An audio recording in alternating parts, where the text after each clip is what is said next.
Hey guys! So I'm going to do a channeling of Mary Magdalene today. And I've never channeled Mary Magdalene before, so we'll just see what the experience is like.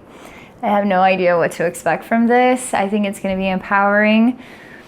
I don't know. Is it going to be a soft message? Is it going to be an intense message? I'm not exactly sure, but I have a feeling that we are going to be pleasantly surprised by what she has to say. I have a feeling it's going to heal our hearts and nurture us.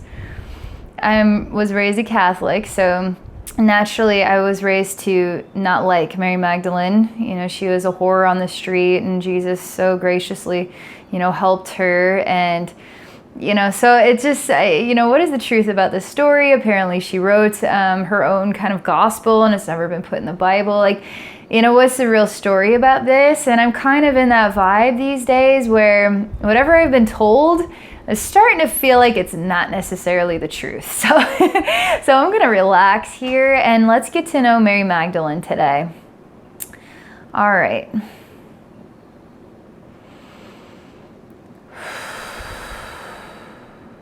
So I'm just going to relax my energy fields. My eyes are going to be closed the whole time, or for at least for the most part. So her essence is really soft right now. I'm exploring what is a very beautiful painting. There's an absolutely ornate frame. It's odd because this painter, the frame is already on the canvas, and this painter is painting even while the frame is on it. So he's painting on the edge, and there's greens and really intense like brown colors. There's like a reddish pink color.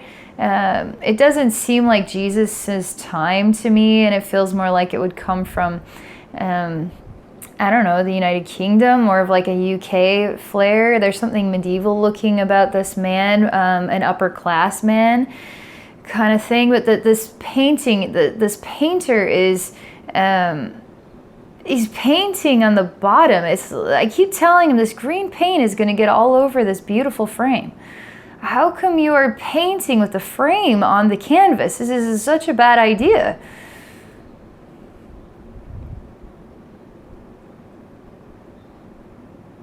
This man is very focused, and he is very insistent that this is the way that it's got to be if it's going to be right. I need to know what the frame looks like on the painting, and then I paint it based on the frame.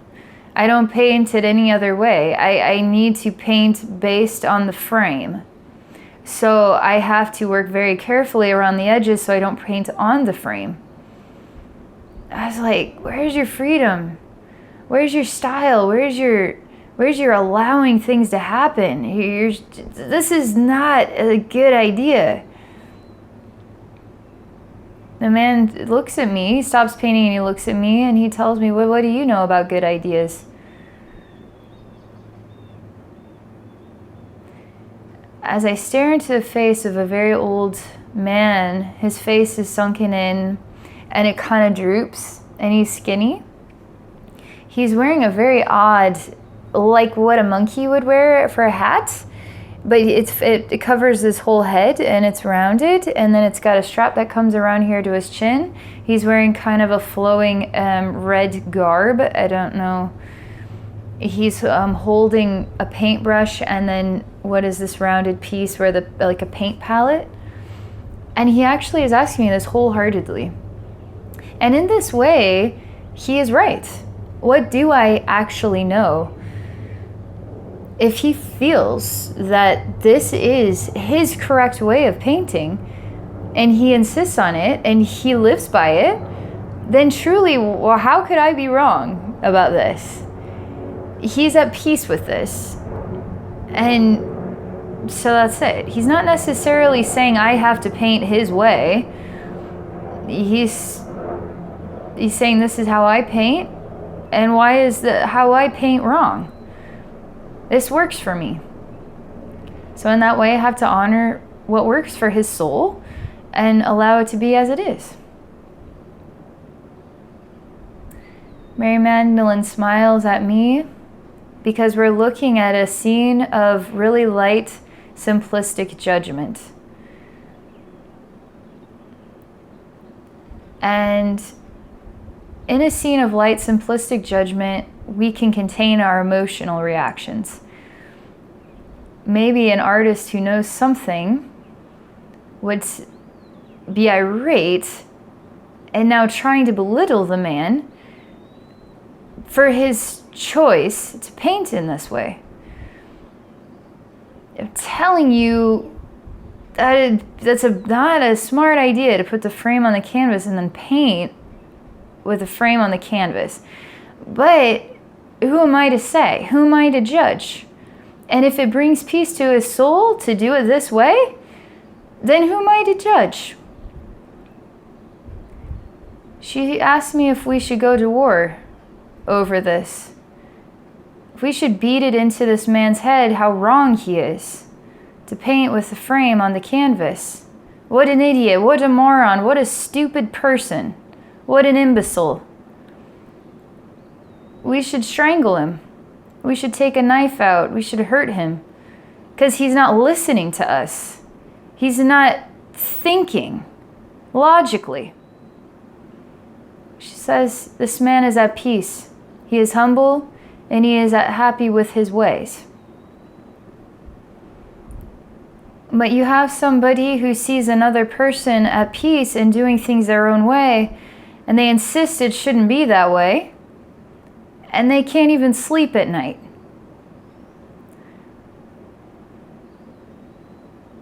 She now reverses the rule. Now, the scene is you're painting on a canvas without the frame. And this man walks in like a teacher, a master teacher, and he says, he's clapping, he's making noises, he's taking his hat off, he's wanting to rip it. He's like, are you nuts? What is wrong with you? You have the canvas here and you're painting without the frame on it? Have you lost your mind? Are you freaking moron? In a world where everybody paints with a frame on first and then paints the picture. And then the picture is complete once it's finished with a frame on it. In a world where that is the right way. Now, your way looks really wrong, feels wrong, everything about it is incorrect.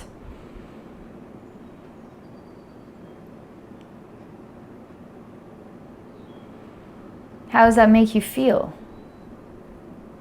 When people look at you and tell you you're doing something wrong, when you insist you're doing everything right. She says, are there times where we might actually be in the wrong and refusing to listen to extremely wise advice, and we're getting bunched up about it? Are there times where we actually are in a balanced harmony and feeling it's just working for us and it just needs to work for others too? Is that necessarily wrong? Is that right? She shows me the human race is dealing with this simple scenario every day, all day. And we do it with ourselves, where we look in the mirror and the person looking back is now the painter painting canvas with the frame on, and it doesn't make any sense. We look at ourselves as stupid, as ugly, as a wreck, as you can't get our lives together, can't do anything right. And now we are accusing ourselves, we're going to war with ourselves, we're harming ourselves simply by looking at ourselves in the mirror. She shows me whole wars across vast countrysides start in this way. She says, are people who live in Afghanistan wrong? Are people in China wrong? Are people in Russia wrong? Are people in the United States wrong?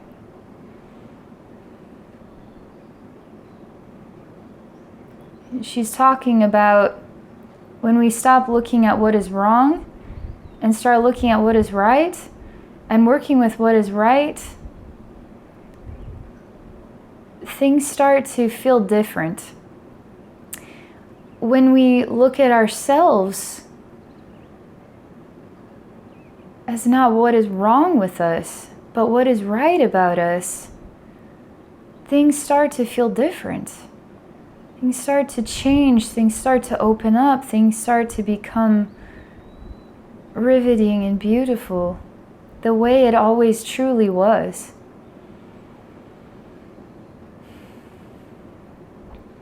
She shows me oil companies, gas stations, and war. She shows me green energy, electric cars, homes with solar power energy, geothermal energy. Who's right? Who is wrong? She says there's a lot of people in this world who would demand that gas stations are wrong and that green energy is right.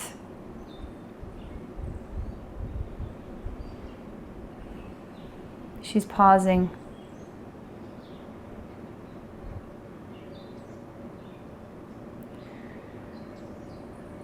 She's wanting to know why gas stations are wrong.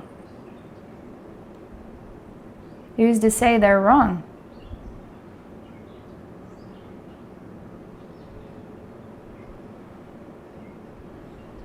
She shows me an image of the way we treat our planet.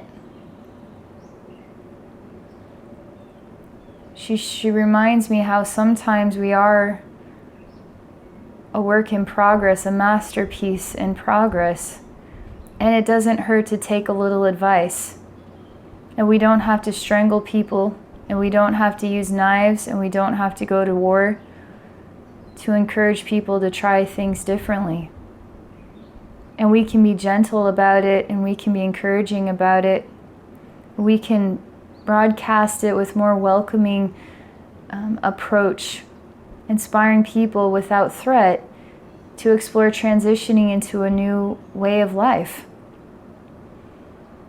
She says an old dog learns new tricks. Something of this kind when we look at the old man who's been painting in this way his whole life. So now he is encouraged to try something different, and he simply can't do it differently. He just doesn't know how to do it differently. So it must be an old dog, like an old dog. It's something about learning new tricks, but she's showing me it's hard for people who've been in the routine of doing things a certain way, have a hard time altering the pattern. And she's talking about thousands of years of human history where we've been doing things a certain way, and now all of a sudden, 10 years, we're saying the earth is going to die along with all the human race. If we don't do something now, we're all going to die. Whoa! Our whole soul journey, collective consciousness, for thousands and thousands of years have been doing it in this way, which is evolving us into the world we live in right now. Screaming and shouting and demanding is actually not going to help you get heard. It's gently expressing, advertising with gentle, loving, harmonic energy, coaxing the terrified squirrel into a pasture full of trees and other squirrels and nuts and a wonderful new way of living. She says we've got to let go of the fear and the persecution and the angry judgment of others, but also of self. And when we stop judging ourselves so harshly, we stop judging others so harshly, and all that energy just wafts away, and all that is left is encouragement to grow and transition and expand with love.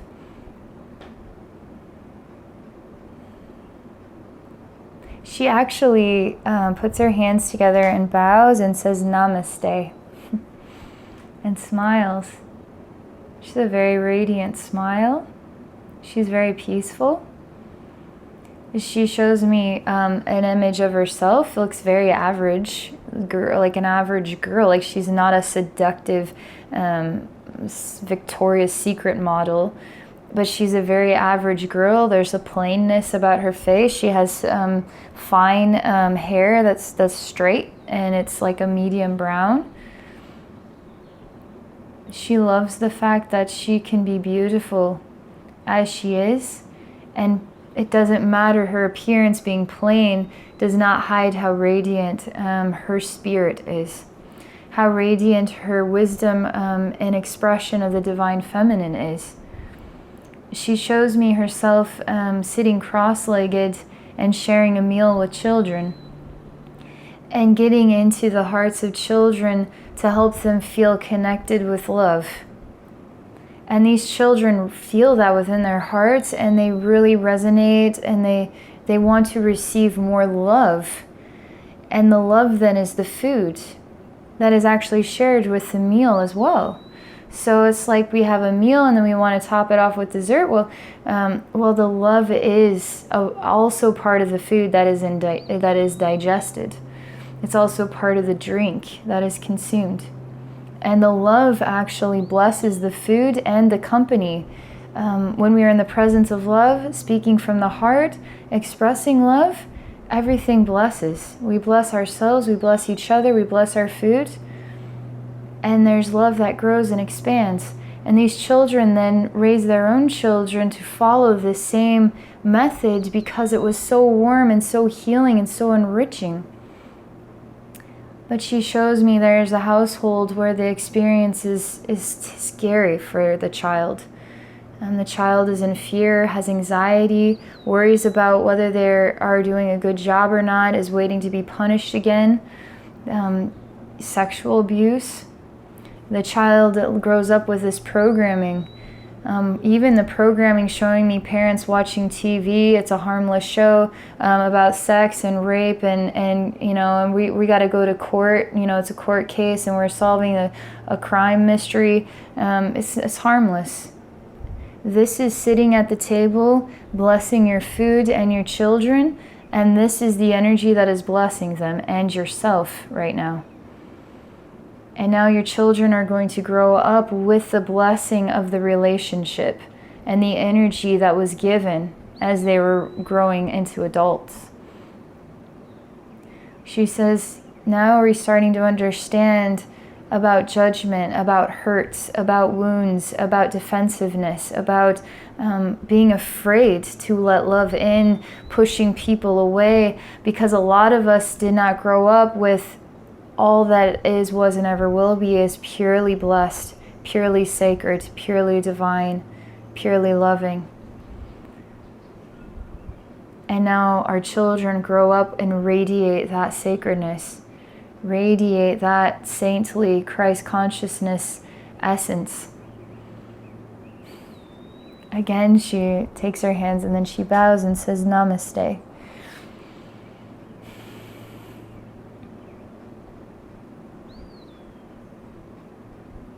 That's it. That's all she's going to share. That was really cool. Wow. So neat. I never know what I'm going to get. Every time I channel somebody, it's a totally new experience. Alright, that's all I'm going to share for this video. I hope you guys enjoyed this channeled message. If any of you would like to connect with me through a one-on-one psychic session, please visit me at my website at abbynormalswisdomquest.com. Have an awesome day.